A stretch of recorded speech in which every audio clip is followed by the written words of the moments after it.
Can you take us back to that night and what transpired? The prosecutor was allowed to say in court about a lamp, about a bloodbath, about all these things that they knew hadn't been caused by Caroline. Her lawyer said that she was being prosecuted for being Caroline Flack. Would you agree with that? Totally. The police reports had contradictions that you discovered. How did it make you feel when the rules felt like they were being bent? Her barrister, he knew that what they were doing was wrong. You and he know the truth, but it's unfolding in a way that is completely contradicting what really happens. Yeah. I think her lawyer was just saying, they're not gonna stop. They're not gonna stop. Do you think if the case had been dropped, that she would still be here?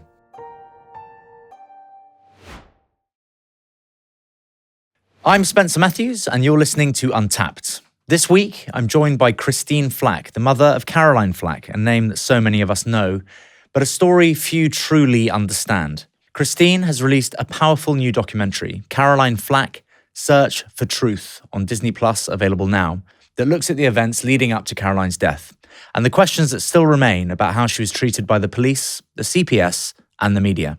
It's a story about injustice, public pressure, and the human cost of fame, told by a grieving mother still fighting for truth and change. Listener discretion is advised, as this episode discusses themes of mental health and suicide. This is a deeply personal and important conversation about accountability, compassion, and the impact of how we treat people when they're at their most vulnerable. This is Untapped with Christine Flack. Christine Flack, thank you so much for joining us on Untapped. You're welcome. Thank you for inviting me. It's a great pleasure. You have made a documentary about your daughter, very powerful documentary, and thanks for that.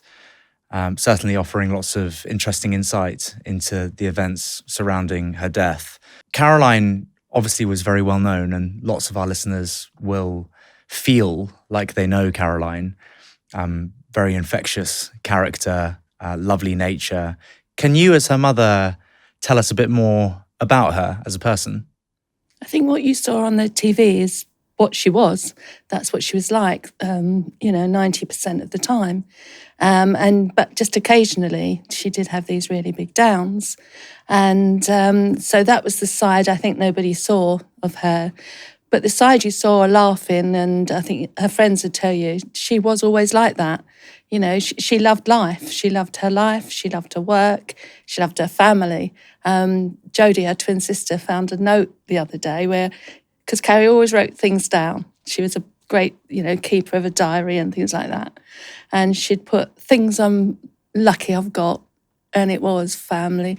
She got her own house, and she'd got her job, and so really she was as you saw her. And would you say that she was happy with kind of her career? She was obviously doing incredibly well, around the time of the initial incident. Was she happy at that stage in her life? She was very happy. She really was. She loved Love Island. She loved the contestants. That may seem strange, but she could see why they were doing it, why they were doing those sort of programs and reality programs. And she understood a lot of them. And I think she got close to a few, and sort of the ironic thing was she was telling them how to behave and to ignore the bad publicity. And she wasn't actually doing it herself. But no, she loved her career. She was happy. Can we talk about the evening that she was arrested? Can you take us back to that night and what transpired? When they very first got there, I think because Lewis he's 6'5", I think, and she's this little dot, they thought he may have done something. And she said, no, I did it. So the very first thing the policeman wrote in his notebook was that she'd admitted to catching him with her phone, and there was blood on the corner of the phone. So is the lamp also just like the sun? There was never the lamp wasn't included in the police reports. No, what had happened, Lewis phoned the police and he said, I don't know the exact words, but he said, oh, she's hit me with something. It's either a lamp or a fan or something. That was in the initial phone call. But when the police got there, they could see that wasn't so. So the police never, ever took a lamp away. They never took a fan away, but they confiscated her phone because on the corner of the phone where she'd caught his head when he sat up, it had caught him. So that's what had happened. They'd got home, he fell asleep, she had her phone in one hand, his phone went off, and so she'd got two phones, if you like, in her hands, and she read a text from a woman, and she'd gone, oi, and as he sat up. So she hadn't beat him while he was asleep. That isn't what happened. And he will tell you that, he's drunk, I'm going to phone the police. And I think with him not being in that world, I don't think he realised what would happen afterwards. And I know that he's really, really sorry. God, it's quite the scene, isn't it? Mm. The CPS first recommended a caution. Mm-hmm. Why do you think that they changed their mind? Because a detective came on duty halfway through the night and Caroline was still in the cell.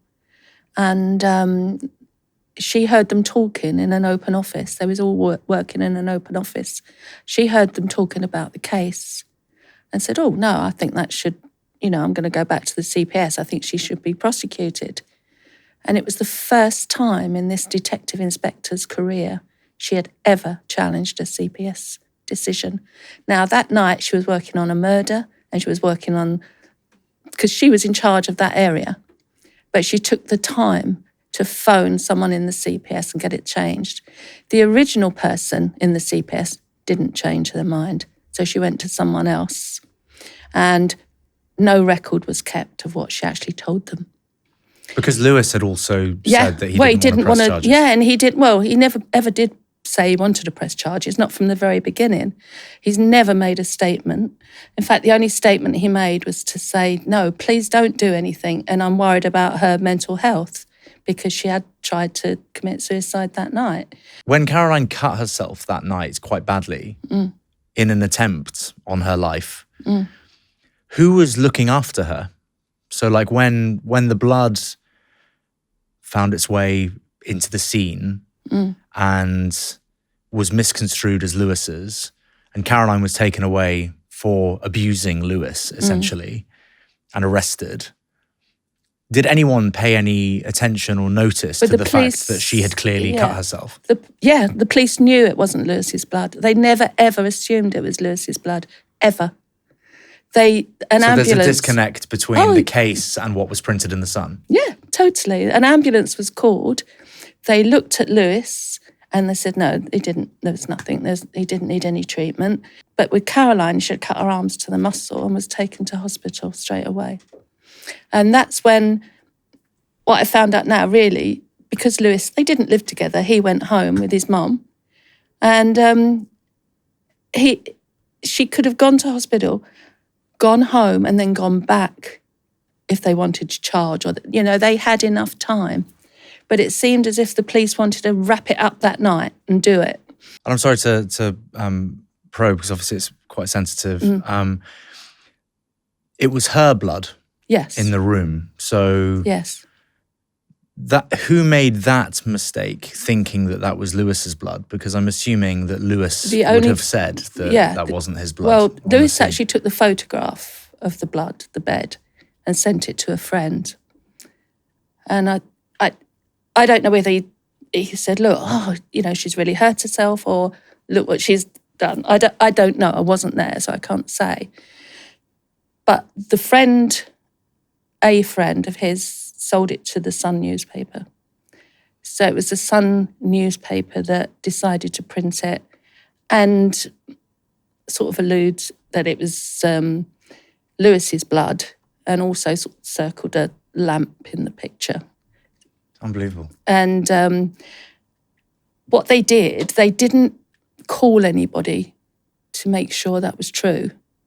Because if they had, they couldn't have printed it. Do you know what I mean? So nobody knew that was coming out until the morning it came out. I've since spoken to them and they've said it was an accident. There wasn't an editor on that night. It was a slow night. It's New Year's Eve. It was a slow night and it slipped through. So it slipped through to the front page and 2 pages inside as well.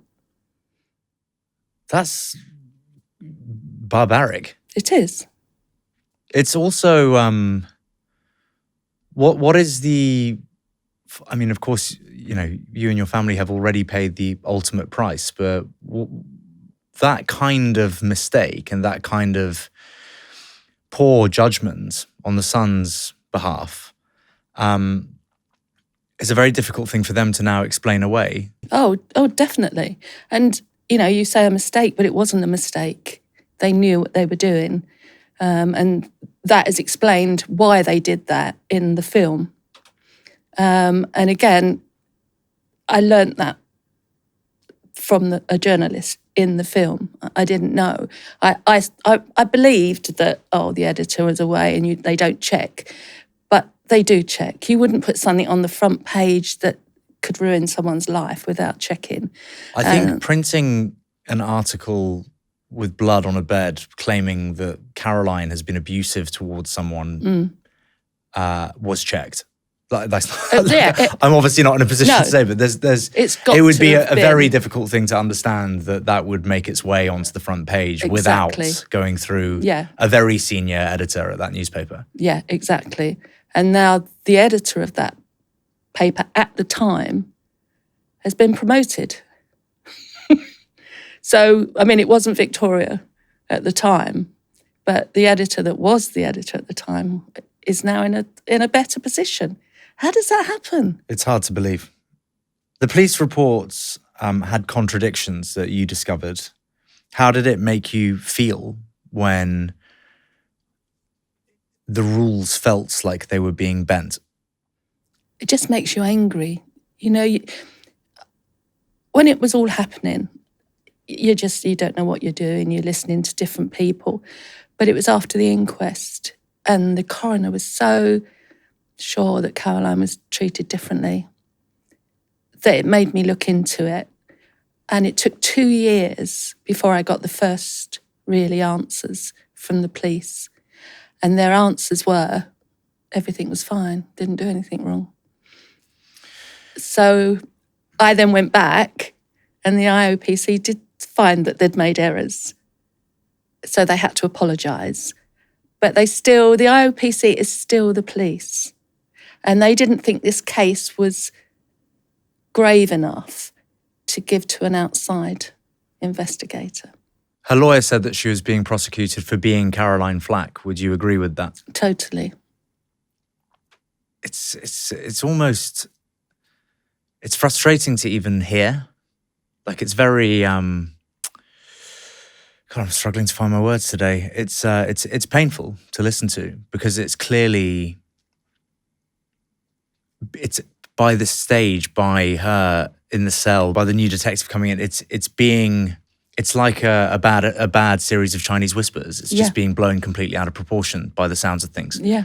You've said in the past, because of a police error, my daughter died. What do you believe that error was? I believe it was the detective inspector. For whatever reason she did it, was interfering in a case. At the inquest, I was allowed to talk to her, but she had a barrister with her. So any awkward questions, the barrister would answer. But I said to her, what did you think about Caroline when you saw her? Because she was in a really bad way. I never met her. I didn't have time to go to the cell to see her. So I said, when you read the statement, she didn't read anything. She didn't look at anything. She took other people. They were telling her. But she felt that was enough to go to the CPS and get the decision changed. Do you hold any hatred towards anyone? Not hatred now, because I just wish they'd be able to say, I shouldn't have done that. But again, I keep going back to the inquest, but that's where my journey started, really. the coroner said to this detective, would you do anything differently now? And she said no. And yet it's been proven since that she's had to do retraining. She's had to, new methods have been put in.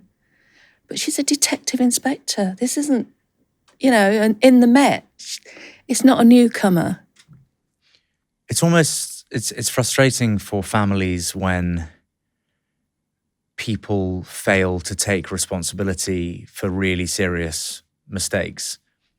We had a similar thing on Everest when we lost my brother. There were issues around the circumstances of his death. It wasn't a straightforward accident. And nobody had the guts to say, no, we made a mistake, and that's when it became contentious for us as a family. Because nothing will bring him back, will it? Yeah. You'll never get your brother back. Yeah, but it's interesting because I think the general feeling is, I imagine it's the same for the detective as it was the gentleman, well, I never called them gentlemen before, the men on Everest, that they believe that any admission of wrongdoing is an admission of guilt, and could be used against them. In our case, I can comfortably say that we would not have used it against them. We just wanted clarity and an explanation, and we understand that mistakes happen. It wouldn't be right now you've given us that, we're going to prosecute you with it. It was, and we made that quite clear. But I suppose there's a lack of trust when there's a dead young man or woman involved, particularly when it comes to the family. So I sort of understand both sides, but it would be lovely for us, well, you in this particular case, to have just had that admission of, I wish I'd done things differently. It would lighten, the blow of, well, albeit slightly. Yeah. But there was an ambulance driver at the inquest, and their guidelines, because they went to see her the night before, the night before she actually died, she'd taken lots of tablets and things, and her friends had called an ambulance.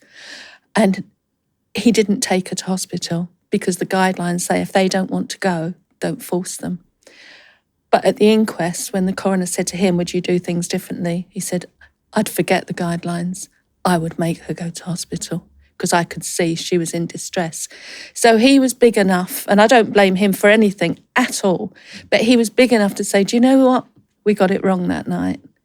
But the police, who's still in her sort of job, wouldn't say, thinking about it, I should have gone to see her, or I should have read the notes myself. It just sounds lazy. Yeah. There's a real lack of understanding of the case prior to making, a very important decision that ultimately also contributed to Caroline's taking of her own life. It's very frustrating. And thanks, by the way, for being so kind of open and honest and sharing it all with me. It's, it was, I remember obviously the case, and I remember the publicity that Caroline was getting. We've shared a couple of agents in the past, and I can remember thinking how horrendous a time it must have been for her. How did she react when she found out that it was going to court? I think she was sort of in this haze, this different world for a while. And because her barrister, he knew that what they were doing was wrong. And when you start reading things about being a domestic abuser is so bad. And I mean that. I worked with young girls that were married, or young women that were married, and had to live with domestic abusers, and they were let to go home, and and someone in my family had distant family had. It is so terrible that saying what Caroline did was domestic abuse, I think lessens that. It lessens it completely, because how many people do you have, like you say, with a boyfriend or husband or girlfriend, you have an argument. And what the barrister said, or what the first CPS person said when she saw it, Carrie was 40 years old, never had anything like this before. There was just no reason to prosecute her. she'd admitted it was she'd done it. She'd admitted it was an accident. Because she said it was an accident, the detective inspector said that wasn't an admission of guilt. She had to, if she'd have said, yeah, I really hit him with a lamp, she would have admitted guilt. But she didn't. And so I can't say that. I can't say that. And it just, we know where people are. In fact, there's a police officer in the film, says about cases she dealt with where, people have even used a knife and been released, not been charged. You can't get your head round it. You can't get your head, and Caroline couldn't, and her barrister kept saying, look, it will be all right. It's got to be all right. I didn't know what the barrister was doing behind the scenes. So I did have a little bit of he was useless. Why, and what, I found out in the film is he was doing everything. He was doing everything he should. And the police weren't listening. And the CPS weren't listening. This is a very difficult question, not in nature, but just it's a hard thing to answer. What is it about Caroline that you think the police took such a stance against? I don't know. Obviously, she's popular, good-looking, Yeah. famous, but why go against her to this extent when clearly all signs pointed to it just being a complete misunderstanding? I think maybe they were frightened of what the press would say because the press were there so quickly and everything going on. And I just wonder if they thought, we've got, she's got to be an example. But that isn't an excuse. There is no excuse. So I don't know what the police would think. And I really don't know. It's and hard I to believe got it. even in the first instance. Mm. So it's hard to make an example of her as a domestic abuser. Mm. I don't really understand why the hat would be hung on that particular thing. No. It's a difficult thing to understand anyway. When people have crimes pinned on them, it's usually, you can see it sticking somewhere. Yeah. Or something in the background that may come out and other people come out. But it was unreal. And I think that's what that's why she couldn't see a way out. There was just, she did some days she was a bit brighter. She didn't know this is all right. But then something would be written or something would come online and she'd go right sort of down again. And she couldn't go back to her house, which she really liked, because the press were just outside. When she came out of hospital, she went to stay with her sister Jo, and myself and two friends went to clean her flat, so she could eventually go back there, and we was doing everything. And then we were chased by paparazzi. That was about 10 o'clock at night. Ultimately, who do you think was at larger fault, the press or the police? I think it was a combination, really. Without, if the press had done it, if the police had charged Carrie, but hadn't given so much false information to the press, if someone hadn't sold a picture of the blood, it was just a complete build-up of things that, just got bigger and bigger. And even now, I was given a talk the other day to some women, and I wanted a picture. I haven't got a picture of the blood, never had it. But, you can still go online and download it, that front page. The prosecution said that picture or the scene was like a scene from a horror movie. You were there, I think, when they said that. How did that make you feel? We couldn't believe that at this first hearing that it was like a criminal case, and they'd got one of the top prosecutors in this little courtroom. Forgive my ignorance. I don't. It's who she's being prosecuted by the system, not Lewis. Yes. Right. So Yeah. it's kind of And this was just a hearing. And just for those the hearing. listeners who are also like me, don't have a legal background, that is because the system felt that there was a crime that was worth pursuing, even though there were no charges from the person who was supposedly being abused. Yeah, and they knew it was a phone, but prosecutor was allowed to say in court about a lamp, about a bloodbath, about all these things that they knew hadn't been caused by Caroline.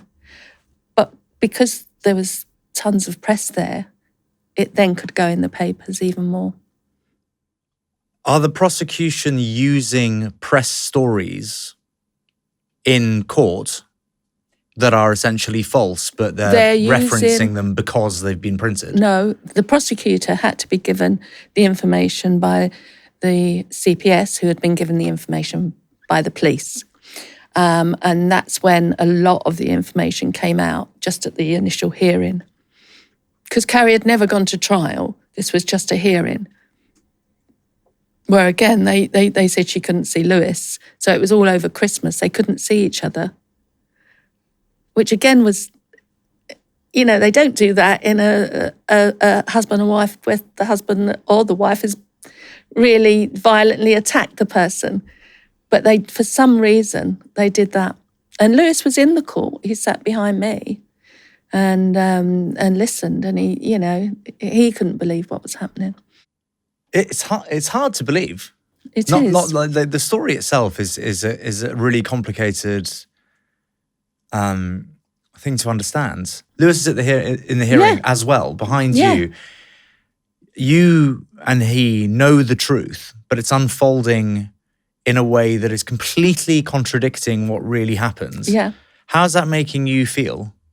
Dreadful. In fact, I went. I was with a friend, an old school friend actually, that knew Carrie as a little girl. And the prosecutor was just coming out of her office as we went past her. And I said, are you happy with what you did? And she said, if you say one more word, I'll have you arrested. That's the honest truth. So my friend just got a hold of my arm and said, Chris, we just... It's, wow. It's really rough. It's really rough. I'm so sorry you had to go through that. I mean, it must have been an incredibly awkward, difficult thing to deal with.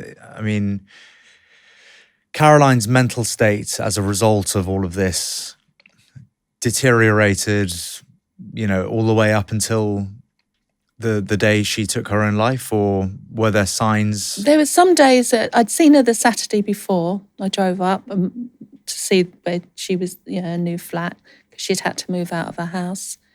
And she was, she was quite buoyant. And as I drove up, my partner and I, we drove, and there's Carrie's, and she, as you say, she was really tiny. She got her hair screwed up on top. And I said, how can a little girl be in so much trouble? And she was fine that day. We went across the road, had a pub lunch, and which she loved. That was her favourite, Sunday roast. Went, and she seemed as if it would be all right. But then during that week, I think more and more stuff was being printed and nasty comments. And I think her lawyer was just saying, they're not gonna stop. They're not gonna stop. And it just got worse. She lost, she'd lost her job. She'd already filmed another series that was then just, they said, no, we're not going to show it. The Children's Cancer Trust, who she did a lot for, said, no, we don't want you anymore. Everything was like slipping away, her whole life. And as much as we said, it will pass, it will pass, you couldn't get that through to her. Was that the general consensus, that it would pass? Yeah, I think, that's what we thought, because we knew what had happened. So her barrister kept saying, no, look, it will not. She was terrified if it went to court that they would show the body cam of her cutting herself and having this, She did that with the police present? I'm not going to say for definite whether she did or not, but she was in a dreadful state on the body cam, and she didn't want that. She didn't want that out in public. Not because she was doing anything wrong, but it was her. It was a personal thing that was happening to her. No, I think that's very understandable. Was it likely to go to court? That's what we were kept being told, yeah. Yeah, because, and again, I found out in this film, the barrister said he couldn't believe it. I'm sorry, but just this again is just me being probably a bit thick with the legal system, so my apologies. Lewis taking the stand in court, right, say it got there, and saying, this is a massive misunderstanding. I wasn't abused by Caroline. That blood was her blood because she was in a state and couldn't believe that I'd called the police, whatever he may have said. Does that not just completely crush No, because the case? you don't need a victim's statement. Isn't it almost like somebody being up for manslaughter and then the victim or near victim saying, he didn't actually try and kill me, that's not true? Yeah. Like, surely that's what's so weird, because I believe not that long ago there was a football player taken to court, and then his girlfriend said, I'm not going to press charges, and he walked away. But that wasn't happening with Carrie, and we don't know why. We don't know why. Surely it's the most important bit. I think. I'm so sorry, by the way, for sounding. No, I think you're far more familiar with it I think than I am. But when it is real domestic abuse, some victims can't are frightened. Yeah. So even though they may call the police, they will then change their story for fear of what could happen. Yes, I mean that's not believable with the Lewis situation. And that's why I think this is doing more harm to domestic abuse cases than good, because they don't follow up some of those cases. And I spoke to a lady yesterday who deals with a lot of domestic abuse, and she said she just couldn't believe it. It's incredible what they were doing. If we can move on towards Caroline's final days, can you describe the days leading up to the events? Who was she talking to at the time? Were you in touch with her a lot? Yeah, all the time. And her twin sister lived in London at the time. She was with her, she had a group of friends that were around her, that were taking it in turns to look after her or be there. And, that's all we could do. That's all to get through. I'd love to have come home, but I couldn't see that happening, because everything was in London and her friends. So I think but I could get there. It didn't take long to get to, a couple of hours. So that was fine. And as I say, on the Friday night, I think she got different news, and just it hurt her. And I think that's when she took a lot of pills. I wasn't aware of that. The friends hadn't said, which I can understand because, that they were there. Jodie was going to go the next morning because she had Carrie's cat, Waffle, so she was going to take him to be with Caroline. And I was going in the afternoon on the Saturday to stay again for the weekend. And but we never got to that. And her friends popped out, and by the time Jodie had got there, and I think her friends thought nothing will happen because there were no pills or that around. They didn't, that was Caroline was having a drink and taking pills maybe, but I never dreamt that she would hang herself. That wasn't, I don't know, I just wasn't you don't imagine, you've got to feel pretty bad to do that. And she'd even looked up how to do it that morning. So it was like, I've just got to do something, got to get out of this. And she'd locked her door, so when Joe got there, she couldn't get in. And that was unusual for Caroline, to lock doors and do things like that. So, yeah. Do you think if the case had been dropped, that she would still be here? Yes. Do you think it was the decision to prosecute her that ultimately led to her killing herself?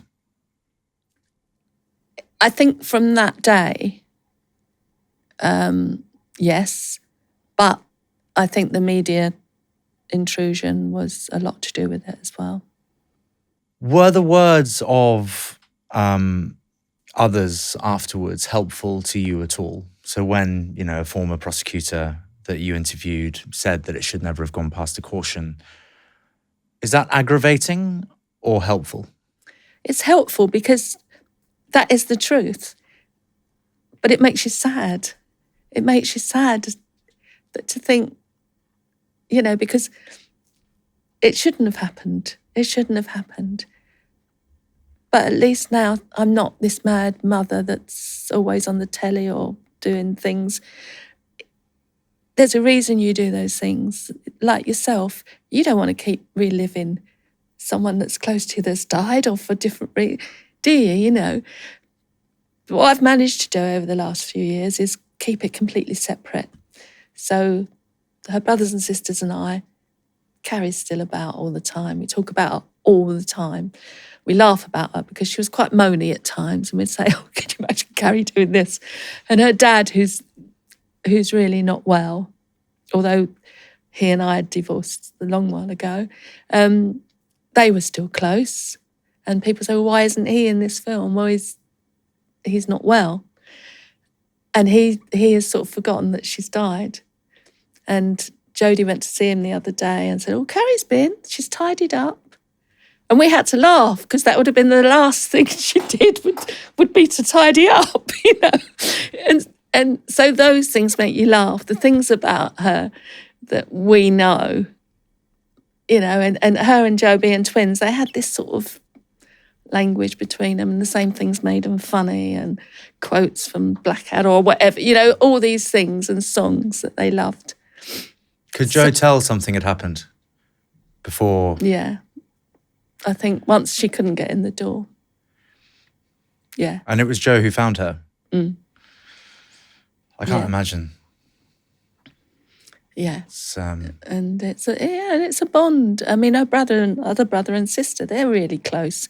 But I think with a twin, and they'd done everything together, lived near each other, they'd sort of, their lives, and Carrie loved Joe's 3 children.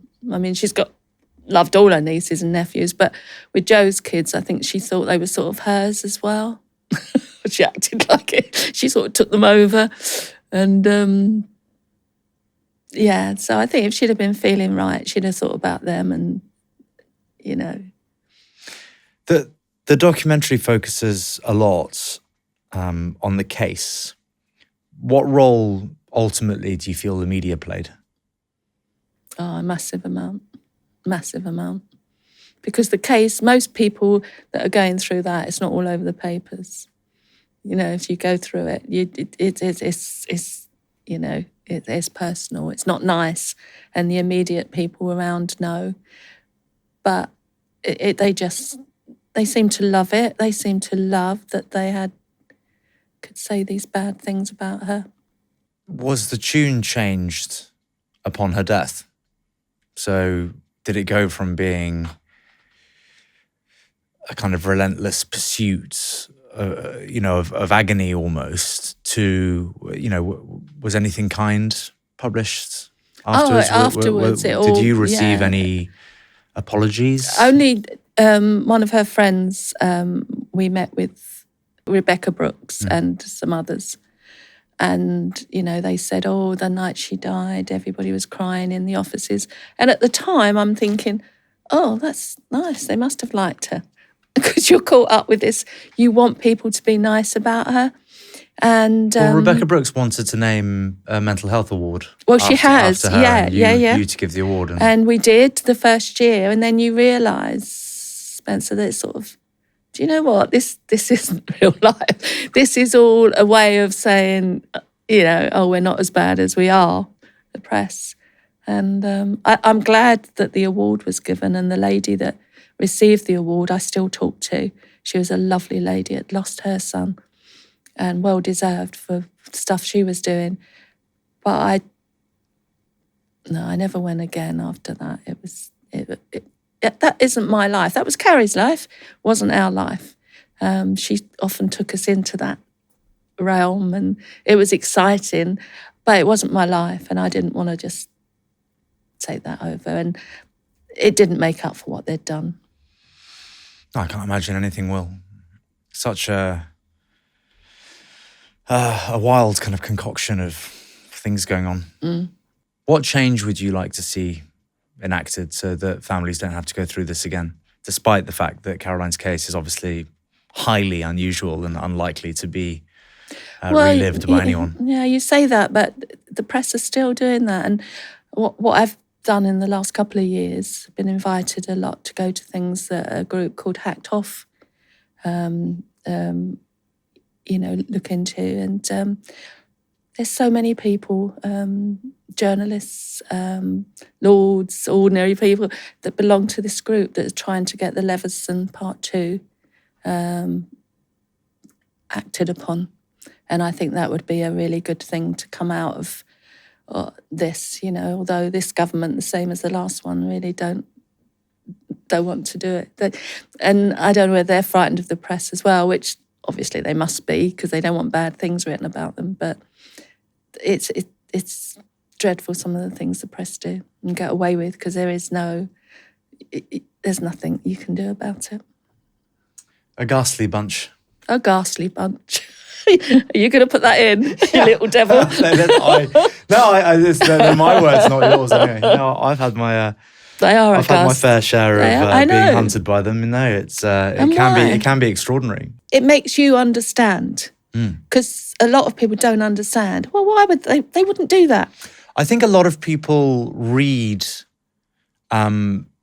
articles like media-focused articles at face value. Yes, and that's unbelievable to me. I read pretty much all news and assume that it's false. Yeah. Everything that goes across most publications. I'll read something and go, I bet that didn't happen. Yeah. Is my baseline. So, but isn't that sad? Yeah. Because there are some good journalists out there. There are. I mean, of course, there's lots of exceptions to this rule. There are plenty of fantastic journalists. So you don't want to be against everybody. But it makes you feel like that. It's a bit like the police. I know there's good police out there, but I wouldn't trust one. I wouldn't call the police. That's what is killed in me, and that's really sad, because when I was younger, even when I first got married, we lived in a village, and we had a village policeman. Everybody looked up to him, and that's gone. What do you hope people remember about Caroline? I want them to remember that she was what she was on the screen. She was a happy girl. She loved life. She had a lot of things she knew that she was grateful for. And I think the last thing in the world she would do is be a domestic abuser or abuse someone. If I used to watch TV and like everybody, you say, oh, I don't like that person. She'd go, you don't even know them.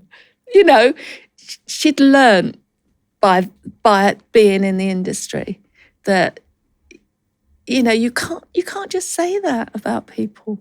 And she used to, she taught me a lot about being tolerant and nice and kind, although that is it's a phrase that people use that I don't know if it means much. Do you think that the newspapers, the press, kind of pushed against what was essentially a bit of an open door that then opened the floodgates for social media and, Joe Public to have their say in quite a complicated, case where actually there wasn't any concrete info for these opinions to be formed from? Totally, because that's where everybody was getting their information. They were getting the information from stories that were untrue. So they were commenting on something they didn't really know about, but were reading about. And on the Valentine's Day, they even created a Valentine's card with a lamp on it about Caroline. Now just awful. So frustrating as well. Just hard to hear, hard to handle. Hats off to you, by the way, for sticking with it and pushing and creating this incredible documentary that I hope all of our listeners watch. It's really good. Thank you. When asked about the content of Christine's documentary, a Crown Prosecution Service spokesperson gave the following statement. Caroline's death was a tragedy, and our thoughts remain with her friends and family as they continue to come to terms with their loss and the circumstances that led to her death. All decisions in this case were made on the basis of the medical opinions available to us at the time. A person's celebrity status never influences whether a case is taken forward. We are satisfied that the prosecution was correctly brought. Sleep and recovery are the most important parts of training, and still, so many people get them wrong. We all talk about good sleep habits, avoiding screens, winding down properly, but hardly anyone talks about the actual mattress that they're sleeping on. I can do everything right, train hard, eat well, recover properly, but if I don't sleep well, I feel it straight away. I'm not sharp, not recovered, and definitely not ready to perform.